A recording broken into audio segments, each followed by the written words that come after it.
ஆஹா, ஆண்டவனுடைய கருணையினால் அழகான மண்குடம் திரண்டு விட்டது.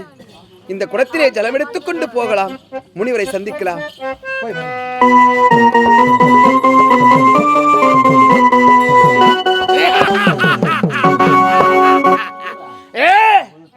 குடம் எடுத்து தண்ணீர் கொண்டு வருவாரா? அது எப்படி முடியும்? முடியாது, முடியாது. பார்க்கலாம் அவள் எப்படி.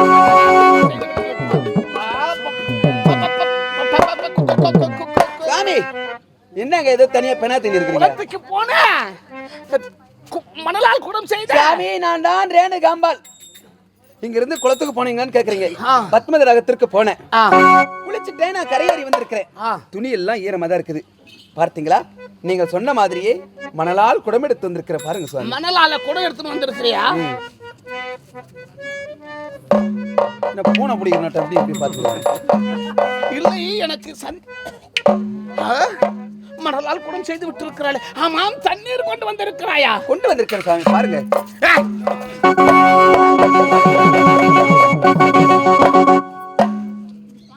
தண்ணீரை வாரி என் மேல் இருக்க சொன்னேனா? தண்ணீர் இருக்கிறா என்று நான் கேட்டேன். நீங்க தான் எதுக்கு எடுத்தாலும் சந்தேகப்படுறீங்களே. நீங்க சொன்ன மாதிரியே மணலால் குடம் எடுத்தேன், குடத்திலே ஜலமும் எடுத்து வந்திருக்கிறேன். நிறைய இருக்கிறது. சந்தேகம் தீர்ந்ததா? தீர்ந்தது. சரி சரி, நீ நல்ல பெண்தான். நீ குடத்திலே தண்ணீர் கொண்டு வந்து விட்டாய், ஒன்றும் தவறு கிடையாது. சரி சரி சுவாமி, நில்லுங்கள் நில்லுங்கள் நில்லுங்கள். வாங்க. இங்க போயிட்டு பத்மநாபத்திற்கு போனேனே, போற வழியில் என்ன நடந்தது? அசம்பாவிதம் நடந்ததா? என்ன நடந்தது அங்கே தெரியுமா? என்ன? போற வழியிலே பெரிய பாம்பு சுவாமி.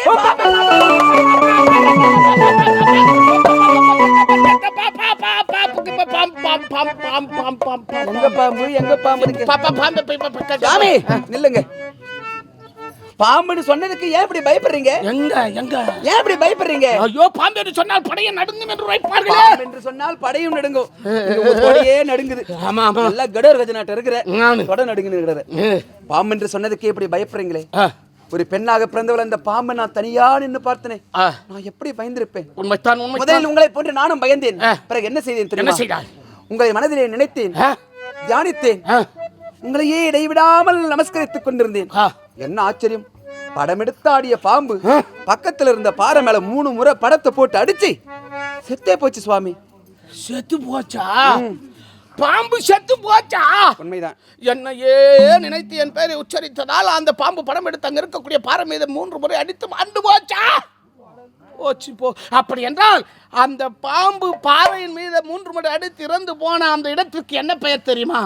பாம்படித்தான் பாறை. பாம்படித்தான் பாறை, பாம்படித்தான் பாறை என்ற பெயர் விளங்கும். இருக்க சுவாமி, உங்கள் மகிமையே மகிமை. எங்கெங்கவோ என்னென்னவோ எதுக்கோ பேர் வைக்கிறீங்க. நீங்க எப்பதான் வைக்க போறீங்களோ? திருமணத்துக்கு எப்பொழுது நாள் வைக்க போறீங்களோ, நமக்கு பிறக்க போற குழந்தைங்களுக்கு எப்ப பேர் வைக்க போறீங்களோ, நான் ஒரே வருஷத்துல 10 புள்ளையை பெத்துக்கணும். சிவ சிவா சிவ சிவா. நீங்கள் சொன்ன வேலையை நான் செய்து முடித்தேன். இருந்தாலும் குடமெடுத்து ஜன்னலம் எடுத்து வந்து விட்டால் திருமணம் என்று சொன்னீர்களே, சொல்லுங்கள். இப்பொழுது திருமணம் நடந்துத்தான் ஆக வேண்டும். ஆமாம் சுவாமி. சரி, அப்படியே இந்த திருமணம் நடக்க வேண்டும் என்றால் இதற்கு உன்னுடைய தாய் தந்தை சம்மதம். திருமணத்திற்கு உண்டான நாளை குறிப்போம். முதலில் வாங்க.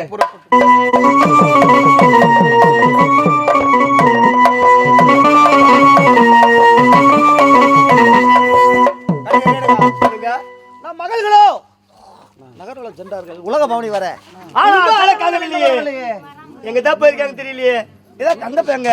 ஆமா, உடனே கந்தப்பன் சென்றானே, எங்க சென்றான்? ஒண்ணுமே புரியலீங்க. பாருங்க யாரு இது? யாரு இது?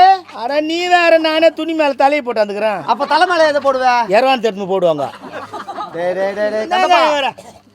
ஐயா, நான் தான் கந்தப்பங்க. வந்துட்டியா? வந்துட்டேன். குழந்தைங்கடா. சொல்றேன், இருங்க. ஐயா, நீங்க கோரியபடி நாங்க மூவரும் உலக பவனி போனங்க. உலக பவனி சென்றீங்க. நீண்ட தூரம் போயிட்டோம். நெடு தூரம் போன உடனே அடர்ந்த காடு. அடர்ந்த காடு? ஆமா ஐயா. அடப்பாவி. அந்த அடர்ந்த காடுல போனா மிருகங்களா நமக்கு ஆபத்து வரும்னு உங்க பெரிய மகன் என்ன சொன்னாங்க? பாடி கூடாரம் அமைத்து அந்த பாடி கூடாரத்துல தங்கி இருந்துட்டு பிறகு போலாம் சொன்னாங்க. நல்ல யோசனை தான். நல்ல யோசனை தான் அது. அந்த இரவு முழுதும் நாங்க மூவரும் அங்க தூங்கும் போது ஒரு அசரு குரலோசை கேட்டது. ரேணுகம்பாள் உனக்கு கேட்ட கணவர் ஜவ்வாது மலை இருக்கிறார், அவர் போய் நீ திருமணம் செய்து கொண்டால் சந்தோஷமா வாழ்ந்து அந்த அசரி கூறுவீங்க. அதை கேட்ட உங்க பெரிய மகள் இருக்காங்க ரேணுகம்பாள், அவங்க கிளம்பிட்டாங்க போறதுக்கு. அட்டடே அந்த குரல் கேட்ட உடனே அத பார்க்க நான் என்ன சொன்னேன், அம்மா வந்தது நம்ம 3 பேரு, பாப்பா நல்லா தூங்கி நிக்கிறாங்க, பாப்பான்னு ஒரு வார்த்தை சொல்லிட்டு நீங்க போய் பாத்துட்டு வாங்கம்மா சொன்னேன். அவங்கள உங்க இளைய மகள் சாமுண்டியே எழுப்பி கொண்டு வந்தேன். அவங்க என்ன சொன்னாங்க, அக்கா நான் ஏரி வேலை கிளம்பிட்டீங்களா? இன்னும் டைம் ஆகும், உட்காருங்க. வெயில் பேர் முன்னேறத்துல போய் வந்துருங்க. அக்கா நீ போக கூடாது, உனக்கு கேட்டு கணவரி நான் போய் பார்த்துட்டு வர சொல்லிட்டு உங்க இளைய மகளுக்காக சாமுண்டி நானும் போயிட்டேங்க ஐயா. நீண்ட தூரம் போயிட்டுட்டாங்க அந்த முனிவரை தேடிக்கொண்டு பார்க்கலான்னு. ஐயா போகும்போது குறுக்கே அக்னியார் ஆமா ஐயா, பிறகு அக்னியார் சொன்னே உங்க இளைய மகள் சாமுண்டி ஓம் சக்தி அப்படின்னு சொன்னே அந்த அக்னியார் விலகி நீரா மாறிடுச்சுங்க.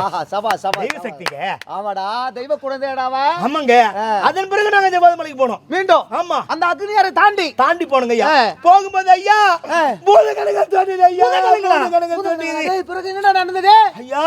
அத காபத்து நாங்க பயந்தே போயிட்டோம். உங்க இளைய மகள் சாமுண்டி ஓம் சக்தி அப்படின்னு சொன்னே அந்த பூதம் விலகி எங்களுக்கு விலகி விட்டது. நாங்க ஜவ்வாதி மலையை போய் அடைஞ்சிட்டேங்க. ஜவ்வாதி மலையை சேர்ந்து விட்டீர்கள். ஆமா, அந்த முனிவர்களை பார்த்தீங்களா? ஜமதேகனை பார்க்கலாம் பார்த்தா அங்க ஒரு சீட ஒருத்தன் வந்தாங்க கலப்பு கட்ட. சீடடா? ஆமா, அவன் பேர் கலப்பு கட்டையா? ஐயா அவன் விட மாட்டான் வழி. ஓஹோ ஐயா, நாங்க குருமகான் பார்க்கணும் ஜமதேகனுக்கு வழி விடுங்க சொன்னாங்க. வழி விட முடியாது, எங்க குருமகா யார் வந்தாலும் வழி விட வேணாம் சொல்லிட்டாரு. அப்படி நீங்க பாக்கண்டா அவர் அனுமதி நான் பெற்று வரேன், பெற்று வந்த பிறகு உங்களுக்கு வழி விட சொன்னாங்க. சரி ஐயா, உங்க விருப்பப்படியே போய் ஐயாட்ட அனுமதி பெற்று வாங்க சொல்லி அனுப்பிச்சோம். போய் வரும்போது அந்த சீடை அனுமதி பெற்று வந்தேன். வரும்போது சும்மா இல்ல ஐயா, ஒரு மலர் மாலை ஒண்ணு கொண்டு வந்தாங்க. மலர் மாலை? ஆமா ஐயா. சீடா என்னையா இது மலர் மாலை கேட்டோம். இது வரவேற்பு மலர் மாலை, இதை அணிந்து கொண்டு சென்றால்தான் குருமகான் ஜமதக்கினி முனிவரை பார்க்க முடியும் கூறிட்டாங்க. சீடம் கொண்டு வந்து மலர் மாலையை உன்னுடைய மகள் இளைய மகள் சாமுண்டி கழுத்திரி அணிவித்து விடனே சாமுண்டி அம்மாவுக்கு கண்ண தெரியாம போச்சு ஐயா.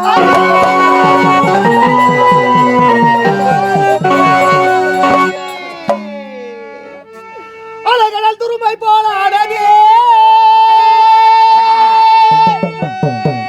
என் ஆனந்த வாழ்வி பறிபோனதே பறிபோனதே இறைவா.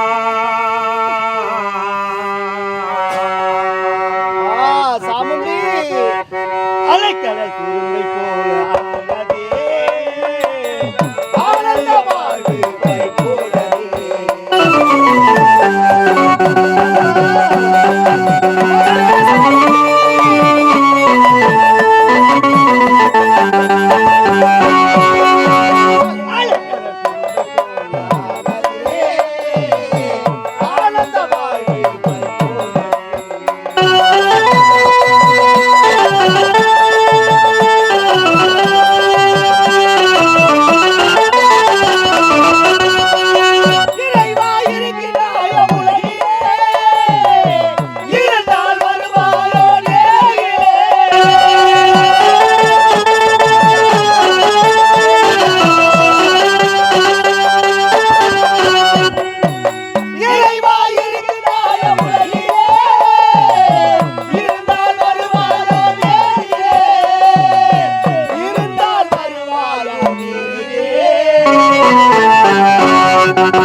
என்னடா கொடுமை இது, என் மகளுக்கு கண் பார்வை போய்விட்டதா?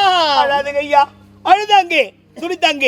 இருந்தாலும் அக்கா அழுது உடனே இருந்தாலும் எனக்கு ஒரு சத்தியம் செய்து தர கேட்டாங்க.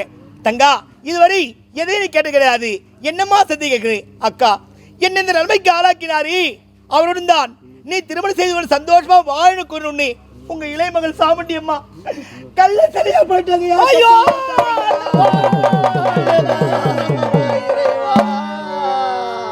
கல்ல சரியா போயிட்டாங்க ஐயா, இனிமேல் பார்க்க முடியாது ஐயா, என் மகளை பார்க்க முடியாதா இறைவா? ஈசா சர்வமும் படைத்து காக்கும் சர்வே சரணம் ஐயா.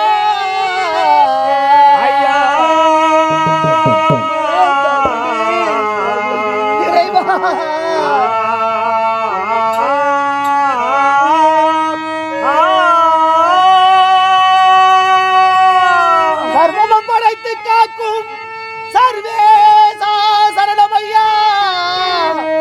பர்வத மலை அமர்ந்த